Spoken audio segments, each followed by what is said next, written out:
Hey everyone, my name's Lauren. Welcome back to my channel, or welcome if you're new. And today we are doing my July reading wrap up. I had a goal of reading 22 books in July and I ended up reading 26. I think my most read in a month was like 28, 29, something like that. It was over Christmas, so I read a lot of short Christmas novellas. So this is my highest month apart from that. So 26 books is a lot of books. So let's talk about what I read, what I rated them. So I started out the month with reading Crimson River by Daphne Perry. Daphne Perry is one of my favorite authors of all time. I absolutely adore everything she puts out. This was a 4-star.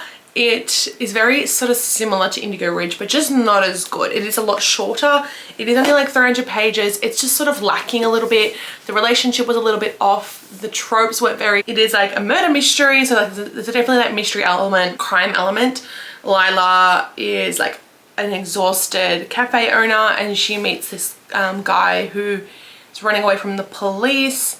I don't know, but I really enjoyed it. Like I read it within like 24 hours, so I really liked it. But I was sort of gunning to find out the secrets and the plot of this. So it is very good and a very well written book in that sense. After that, I finished a book that I started listening to in June before I got sick, and that was Mafia Target by Mila Finelli. I adore Mila Finelli. I'm obsessed with this series. All of her books have gotten 4 stars. They're all enemies to lovers and they are really good mafia books. This is an MM romance between the son from the first duet and an assassin who is sent to unalive him. The little Easter egg at the end for the next book, I was like, yes please, I am so ready. I listened to the last book that is out in the Bergman Brothers series, which is If Only You. This is about Ziggy, who is their younger sister and her brother's teammate.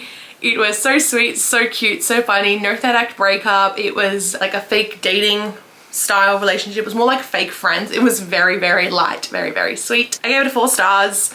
Honestly, I have no critiques about it other than there wasn't enough depth for me. But overall, I love that series. It is one that I would recommend to anybody, especially as an audiobook. Then I read Sabotage by Chantal Tessier. I loved it. I am so excited to keep going with her books. I'm so into them. They're very heavy on the spice, very little plot, but this was like a little short novella. Obsessed. It is like, it's a stepbrother, stepsister one, and it is like heavy on the degradation kink. It was hot. It was really hot. It wasn't as like sort of stand out as it was with the Ritual. Couldn't stop reading. Like the last like 50%, I was like, oh my fucking god. I just wanted more. I think that's the only reason I didn't give it 5 stars, because like I wanted more. As an arc, I read Pretend to Love You by Julia Jarrett. I loved this so much. This is a hockey romance. It is a sister's best friend, or a best friend's brother. She has like a really toxic family and he comes along and like pretends to fake date her and comes as a date to her cousin's wedding. So he's injured himself and he's gone home to heal from that, and she is his physiotherapist. There's no third act breakup. It is beautiful. It is so good. I gave it some 4 stars. I really liked it. Cannot wait to read more of Julia Jarrett's work. She is already one of my auto-buy authors from this book alone. I finished out the CU Hockey series with Ian Finley and Saxon James, The Goal Lines and First Times. I really liked this. It was just a 3 stars though. I was getting a little bit of fatigue at that point because it felt like it's sort of the same storyline copied and pasted, and I was like, I need something else. This one is another sort of finding your sexuality one. It was good. It didn't blow me away. The 4th and the 5th one though, they were 4 stars to me and I liked them a lot more. Blind Mates and Study Dates was they both knew about their sexuality, and it was like a tutoring situation, which is one of my favorite tropes in college sports romance. And if I didn't say it, these are all MM hockey romances. But yeah, it's a tutoring and it's a coach's son romance, 4-star read. I really liked the growth of these 2 characters. And then the last one was it was a fake dating one, and it was like the coach, it was the older brother of the 4th book. He's a coach and another professor, and it's sort of like an enemies to lovers fake dating, and it was hot. It was really good. They were adults, but they're like teachers within the university, and I really liked it. It was really good. Beautiful family dynamics in that one. In the 4th and the 5th one, they were just so good. And I read Always and Forever by Julia Jarrett, and this was a best friend's brother romance. She is returning to her small town to fulfill her father's will, and she reconnects with her best friend, and her brother, and it's a beautiful, very short romance. I really liked it. I gave it a 5 stars. After that, I went on a bit of an Ice Planet Barbarians binge. So I'm still not going to talk about it too much because I have a full vlog coming for that. But if you don't know anything about Ice Planet Barbarians, it is alien smut, blue alien smut. So I'll just tell you my ratings of them so far. So the first one, Ice Planet Barbarians, got a 4 star. The second one, Barbarian Alien, got a 5 star. The third one, Barbarian Lover, got a 3 star. Barbarian Mine also got a 3 star. Barbarian Prize got a 4 star. And the last one that I read, Barbarian Mate, got a 3 star. So overall, I'm really enjoying it. It's very fun. It is very smutty, but it's just like a good sort of series to sort of break up all my other reads and sort of just get like a fully smart book in there and just have a good time. Then I caught up on the Love Light Farm series by BK Borison. So In the Weeds I gave 5 stars. This is a second chance influencer, sort of enemies to lovers, forced proximity style romance. It was really fun. I gave it a 5 stars and I had a really great time listening to it. Honestly, I cannot wait for the rest of this series because they are so good and they're just so easy and digestible to read. Honestly, I have no major critiques about this series. Mixed Signals, however, I only gave a 4 stars. It was just a little bit lacking for me. It was a little bit on the cringy side. It's a boy-obsessed teaching someone how to date style romance. It just wasn't my favorite, but I really did like it and I loved all the family dynamics, all the side characters. I think that's the selling point of this series, is all the side characters are fucking amazing. I then caught up on the Eloise Tynan Pearson new series and I read Waiting to Score.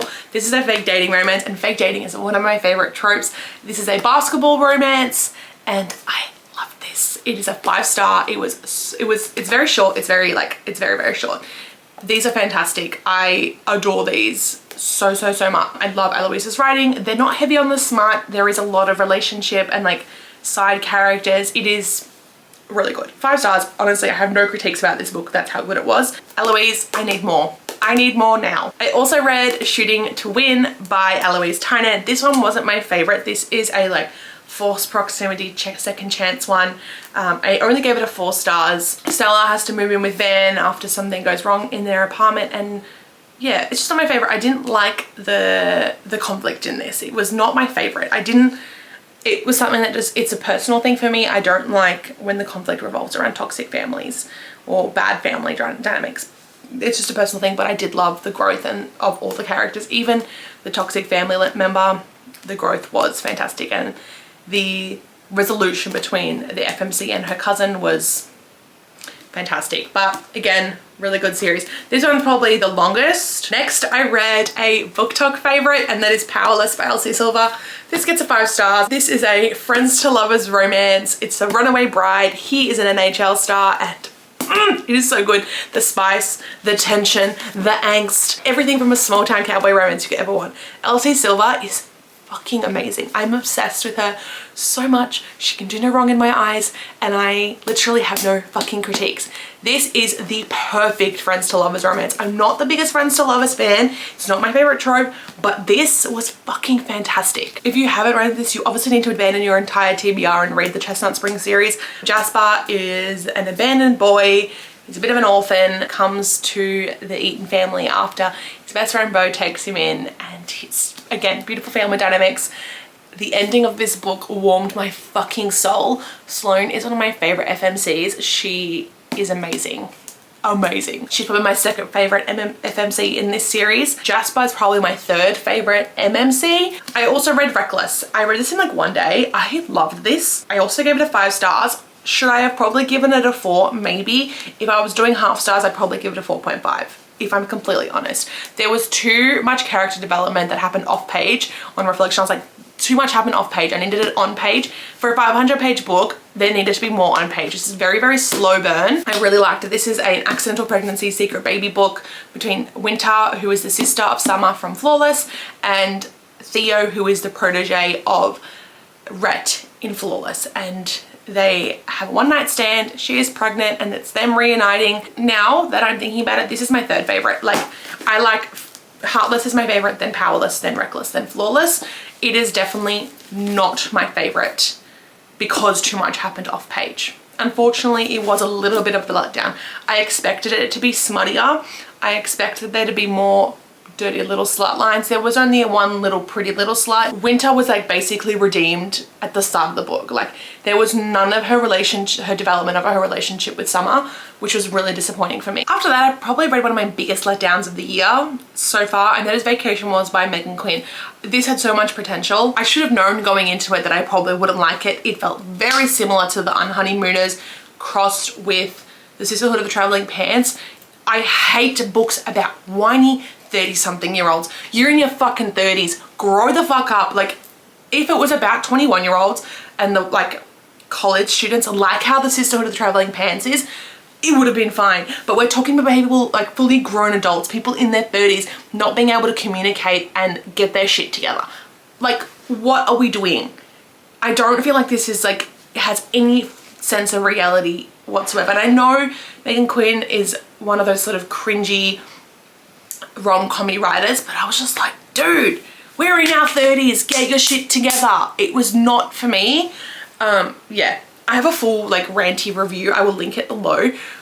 I kind of just like now threw it out of my brain because I'm like, what the fuck was going on here? But it's basically about two sisters at war with each other. Yeah, I recommend skipping that one. I then listened to A Place Without You by Jewel E. Ann. This was a 4-star. It is like a soulmate, age gap, forbidden student-teacher romance. It was beautiful, absolutely beautiful. Unfortunately, I didn't cry, which is why I didn't give it a 5 stars. Some of it was kind of predictable and I kind of expected parts of it. So that's the only reason, but it's a really, really, really beautiful story. I really enjoyed both the characters and their growth and their healing and the battles that they were facing. They really had a lot of trauma they had to work through, and I loved the soulmate dynamic. Very, very sweet, taboo, small town romance. I loved it. Re-listened to It's Not Someone Without You by Jenny Han. This is like my 3rd reread of it, just in preparation for the show. I love the new narration of it. The new cast is fantastic. It is the cast of the show. I gave this a 3 stars purely for nostalgia. Not much happens in this series. This series is really underdeveloped. Not a lot happens. The show is 10 times better. I really recommend consuming these via audio because they're just really, really good. I then reread Clockwork Angel as a buddy read with one of my beautiful followers, Malia. This I read, I think back in like 2019. This is a part of the Shadowhunters universe by Cassandra Clare. It is like a love triangle series. If you don't know anything about the Shadowhunters, it is like an urban fantasy. They're like angel warriors that defend the demons, and this is really good. I gave it 3 stars on reread. On original read I gave it 4. On the reread it's like so much happens like right at the end, and then this first section here, nothing happens. It is quite boring on reread. Will Herondale Has My Heart. It's also set in like it is like 1878 in this book. I then started a new audiobook series. This is by Carla Sorensen, I think is how you say it. I'm not sure. It is the Washington Wolves series. These are adult football romances. The first one is The Bombshell Effect. This is a forced proximity, hate to love romance. I gave it 3 stars. It wasn't my favorite, but I really did enjoy it. It's also Single Dad, which I love Single Dad, but not my favorite. It's just a little bit cringy at times. I then did The X Effect. The FMC is like the social media coordinator for the team, and he is the new transfer over to this football team, and he is also her sister's ex-fiance. But it was very good. I really enjoyed it. 4 stars. I had a good time. Toxic family dynamics, but she stands up to her family in the end, and it was fucking amazing. So much growth in these 2 characters. Perfect. And then the last one is The Marriage Effect. This is Marriage of Convenience. She's trying to access her trust fund, but she needs to be married, and he needs to keep custody of his sister, so they get married to develop that relationship. It was a 4 stars. There was no major 3rd act breakup. They very much resolved the conflict very quickly. But it was so good. The sisters, the growth, the way that the FMC cares for the sisters is so beautiful. I highly recommend this series. It's a fun like sports romance. Then the last 2 books that I read in June were part of the same series, which is a new series that I'm starting. That it's a Honey Mountain series by Laura Pavlov. So I started with Always Mine. This is a best friends to lovers romance. Found it a little bit messy. The tropes in the plot felt like a little bit all over the joint. At first I thought it was like a friends with benefits style romance, and then it was like, no, we're not doing that, we're actually gonna date. And it was also a bit of a revenge plot, but Overall, it was really good. I gave it a 4 stars. Check the trigger warnings on this one most definitely. The second one that I read in that series was Evermine. This is a second chance romance. He is an NHL player coming back to his hometown. He's having a bit of like game struggles, so he's coming back to go through some therapy with his ex-girlfriend, and it is their second chance at love. The conflict was crazy. I gave this a 5 stars because I had so much fun with it. It was beautiful. He is obsessed with her and just wants her back in his life so much. The ending was beautiful. I loved it. The sister dynamics was even better in this one. I really had a good time, and I really don't have anything negative to say about it, so I had to give it a 5 stars. Wrap up felt really chaotic and all over the joint because I'm like, my head is scrambled. But I really hope you guys enjoyed this video. Tell me what you read in July, what your favorite books were in July, and I will see you guys in my next video. Bye guys.